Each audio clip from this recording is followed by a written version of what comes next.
उठो रेता, मुझे पता तुम जाग रहे हो। चलो शाबाश, उठो, सूप पियो। फिजा तुम्हारे लिए सूप बना कर लाई है।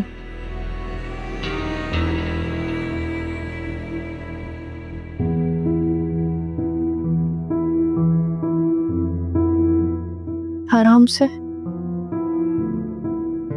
तुम सूप क्यों नहीं पी रही? देखो फिजा तुम्हारे लिए सूप बना कर लाई है। चलो उठो शाबाश, जल्दी से सूप पियो और तुम शुक्र अदा करो, तुम्हारी रिपोर्ट्स बिल्कुल ठीक आई हैं। बस डॉक्टर ने कहा है कि ये सब स्ट्रेस और टेंशन की वजह से है। ये जो तुम अपनी ज़िंदगी पे दुख लगाकर बैठी हुई हो ना, इसकी वजह से तुम्हारी ये हालत हो गई है। देखो रेता, तुम एक बेहिस, खुदगर्ज और मतलबी शख्स के लिए खुद को बर्बाद कर रही हो। अरहम, वो तो अपनी नई जिंदगी का आगाज कर चुके हैं अपनी नई दुल्हन के साथ। तुम उसके पीछे अपनी जिंदगी जाया करोगी? अफसोस, अफसोस की बात है। अभी रिता की रिपोर्ट्स आ गई है?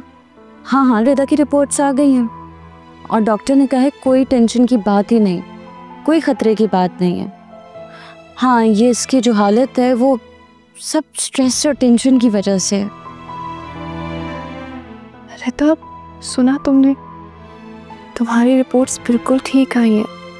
मैं कह रही थी ना, तुम्हें कुछ नहीं है, तुम ठीक हो जाओगी। बस प्लीज अब से तुमने किसी के बारे में नहीं सोचना, कोई स्ट्रेस नहीं लेना, सिर्फ अपने ऊपर फोकस करो। देखो फिजा भी वही बात कर रही है ना।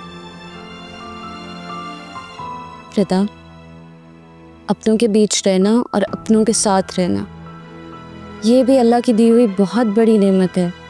शुक्र अदा करो इसका। अल्लाह की नेमतों पे तुम नाशुक्री मत करो।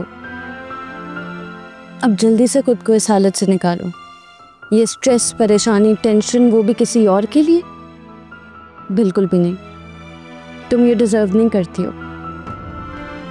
चलो शाबाश, अब तुम सूप पियो और मैं तुम्हें इस तरह से बेड पे पड़ा हुआ ना देखूं। खुद को घर के कामों में तुम बिजी करो ताकि तुम्हारा माइंड डाइवर्ट हो, तुम खुद भी अच्छा फील करोगे। और हाँ, शुक्राने की नफल अदा करो, रिपोर्ट्स बिल्कुल ठीक है। ठीक है, चलो शाबाश, सूप पियो। अच्छा, अब भूखा नहीं रहना।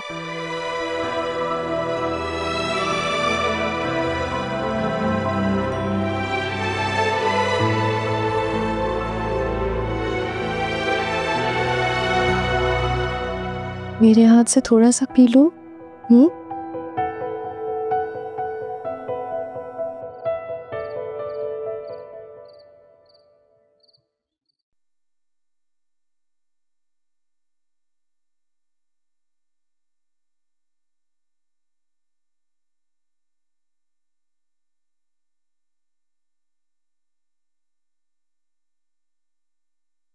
सईद साहब, आप कितने पुरसकून हैं। जरा भी परेशान नहीं है कि ज़ारून सुबह से घर नहीं आया और कोई राब्ता नहीं है उससे। तुम उसकी जॉब की नौयत से तो वाकिफ हो ना, या अब भी तुम्हें अलिफ बे पढ़ाने की जरूरत है? तुम एक पुलिस ऑफिसर की मां हो ज़किया, उसकी टफ रूटीन का अंदाजा है तुम्हें। वो कभी कभी देर से भी घर लौटता है। जी, लेट आता है, लेकिन वो मुझे फोन करके अपने लेट आने की हमेशा वजह जरूर बताता है। ऐसा कभी नहीं हुआ कि पूरे दिन में उसने मुझे एक कॉल नहीं की।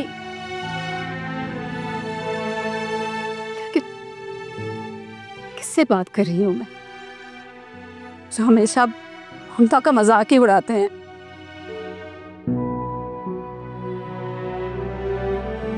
रानी को फोन करती हूँ, शायद उससे पता। अरे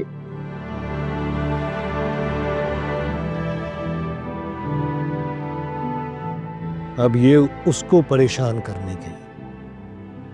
इस औरत को कभी मेरी बात समझ नहीं आती, और अगर समझती भी है तो हमेशा उल्टा मतलब निकालती है।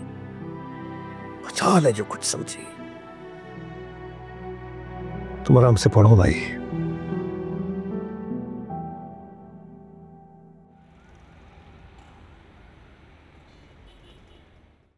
कैसा ट्रीटमेंट? सुबह दोपहर शाम एक गोली देनी है, हर 2-3 घंटे के बाद बीपी चेक करना। ये काम मैं घर पे बेहतर कर सकती हूँ।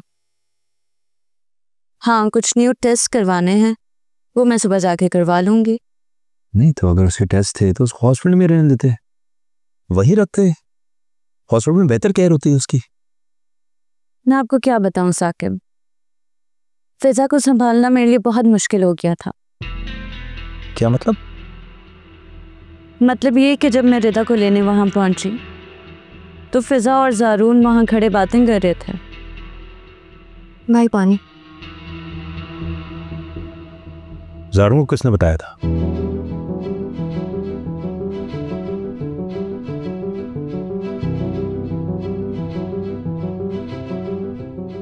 मैंने कॉल नहीं की, मेरे पास तो फोन ही नहीं है, मैं कैसे बुलाऊंगी? एक सिस्टर के नंबर से ना मुझे कॉल आई थी सुबह में। उसी फोन से जारून को भी तो कॉल जा सकती है ना? क्या मुश्किल है इसमें? इल्जाम मत लगाएं, मुझे आपके भाई से बात करने का कोई शौक नहीं है। चीखो मत। जब चोरी पकड़ी जाती है ना तो चोर यूं ही चीखता है। एक तो चोरी, ऊपर से सीना चोरी। एक काम करते हैं ना, आज ये तो बहुत बार हो चुका है कि तुमने जारून को बुलाया होगा, तुमने कहीं ना कहीं से उसे कॉल की होगी। आज उसको कॉल करके बुला ही लेते हैं, फैसला हो जाएगा। ठीक है भाई, मैं कहीं नहीं जा रही, मैं यहीं बैठी हूँ।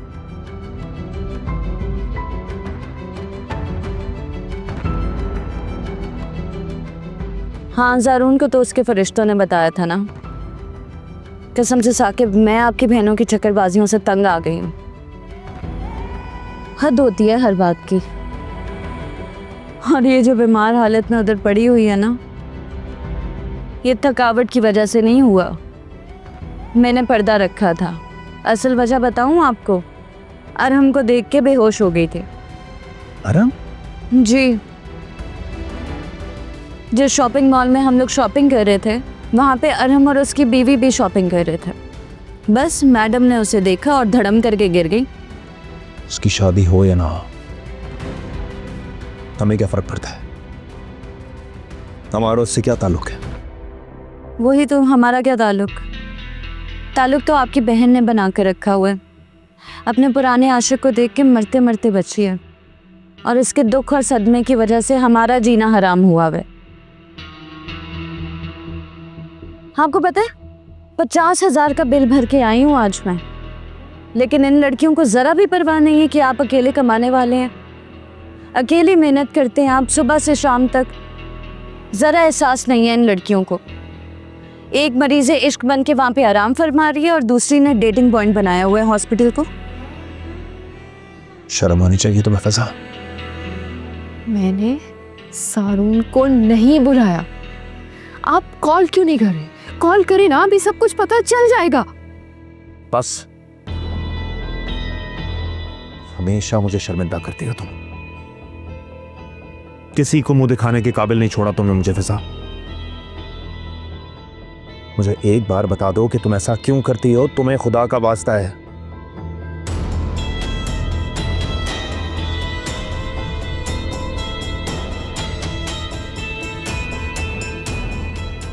So disrespectful.